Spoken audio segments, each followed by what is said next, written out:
தமிழ், தெலுங்கு, மலையாளத்தில் குறிப்பிடத்தக்க ஹீரோயின்களில் ஒருத்தவங்களாக வலம் வந்த சங்கீதா பின்னணி பாடகர் கிறிஷை காதலிச்சு திருமணம் பண்ணிக்கிட்டாங்க. அவங்களுக்கு ஒரு மகளுமே இருக்கிறாங்க. இவங்க ரெண்டு பேரும் சந்தோஷமாக வாழ்ந்து வந்த சூழலில் கடந்த சில காலமாகவே அவங்களுக்குள்ள மனஸ்தாபம் அப்படின்னு சொல்லிட்டோம் சீக்கிரமாக விவாகரத்து பண்ண போகிறாங்க அப்படிங்கிற தகவலும் வெளியாக தொடங்கியிருக்குது.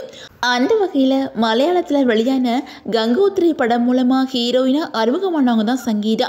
அந்த படத்துக்கு அப்புறம் தெலுங்கு, கன்னடத்தில் நடித்த இவங்க தமிழில் காதலை நிம்மதி அப்படிங்கிற படத்தில் நடிகையாக அறிமுகமானாங்க.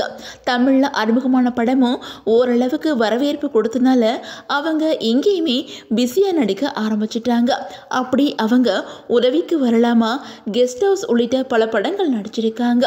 என்னதான் தமிழில் அவங்க வரிசையாக நடித்து வந்தாலும் அவங்களோட மார்க்கெட் உச்சத்தில் இருந்தது அப்படின்னா அது தெலுங்கில் தான். அங்கே முன்னணி இயக்குநர்கள் இயக்கத்திலையும் டாப் ஹீரோஸ்க்கு ஜோடியாகவுமே நடிச்சிருந்தாங்க. அந்த மொழி திரையுலகில் நடித்து ஏகப்பட்ட விருதுகளையுமே வாங்கியிருக்காங்க அப்படிங்கிறதும் குறிப்பிடத்தக்கது. அப்படிப்பட்ட சங்கீதாவுக்கு தமிழில் தரமான கம்பேக் கொடுக்கணும் அப்படின்னு தோணி இருக்குது. அந்த வகையில் விக்ரம், சூர்யாவை வச்சு பாலா இயக்கின பிதாமகன் படத்தில் போல்டான கதாபாத்திரத்தை ஏற்று நடிச்சிருந்தாங்க. அவங்க எதிர்பார்த்த மாதிரியே அந்த படம் சூப்பர் ஹிட் ஆச்சு. சங்கீதாவுக்கும் பெரிய பேர் கிடைச்சிச்சு அப்படின்னு தான் சொல்லணும். தொடர்ந்து இவங்க உயிர், தனம் உள்ளிட்ட படங்கள் நடிச்சிருந்தாங்க. இது ஒரு பக்கம் இருக்க, பின்னணி பாடகர் கிருஷ்ண காதலிச்சு திருமணமும் பண்ணிக்கிட்டாங்க. சங்கீதா கிருஷ்ண திருமணம் பண்ண போது கிருஷ்ண விடவும் சங்கீதாவுக்கு தான் வயசு அதிகம் அப்படின்னு சொல்லப்பட்டுச்சு. ரீசெண்டாக கொடுத்த பேட்டிலையுமே என்னை விட கிருஷ்ணா வயசில் மூத்தவங்க அப்படின்னு சொல்லிட்டு சங்கீதா உறுதிப்படுத்தியிருந்தாங்க.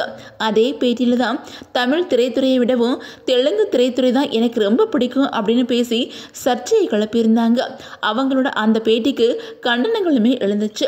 இந்த நிலையில் சங்கீதாவை சுற்றி புதிய சர்ச்சை ஒன்று எழுந்திருக்குது. அதாவது அவங்களுக்கும் கணவர் கிறிஷ்க்கும் சில மாதங்களாகவே மனஸ்தாபம் ஓடிட்டுருக்கு அப்படின்னு சொல்லிட்டோம்.